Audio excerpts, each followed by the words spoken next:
The last candle in December. A silent warning no one noticed until it was too late. 0130 Hook. December 28th, 1998. A single candle flickers in the window of a quiet home on Maple Street. The flame dances against the frosted glass, casting shadows that no one bothers to notice. But here's what makes your blood run cold. That candle was a warning. A silent scream for help that an entire town walked past without a second thought. By December 29th, the woman who lit it had vanished. Her front door was wide open in freezing temperatures. Her coat still hung by the entrance. And that candle? Burned all the way down to nothing. Investigators would later say she knew exactly what was coming. She tried to tell someone, anyone, but the message was written in wax and fear, and no one spoke that language. Not until it was too late. What you're about to hear isn't just a mystery. It's a question that will follow you long after this video ends.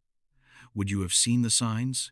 Or would you have been just another person who walked right past the last candle in December? 133T's key questions. Before we dive deeper, let us know in the comments where you're watching from. We'd love to hear from you, and if you're new here, click on the subscribe button so you never miss any of our upcoming videos. This story takes place in Riverside, a small Midwest town where everyone knows everyone, and secrets don't stay buried for long, or so people thought. December 1998. The holidays are supposed to bring warmth, family, togetherness.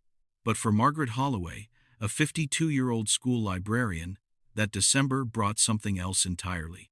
Something she couldn't name but could feel in her bones. Then there's Daniel Rowe, the neighbor who lived 3 houses down. Friendly guy, always offering to help, always around. Maybe a little too much.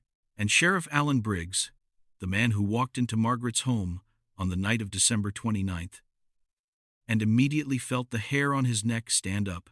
He would later say, "Something felt off from the moment I stepped inside. It was too quiet, too still, like the house itself was holding its breath." So, here's what we need to figure out. Why was the candle left burning in the window? Why did Margaret vanish without a trace? And who knew more than they were willing to say? 3.10. Backstory. Character setup.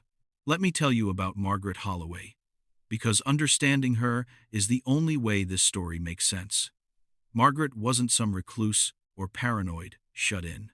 She was beloved. Kids at Riverside Elementary called her Miss Maggie. She organized the annual Christmas book drive,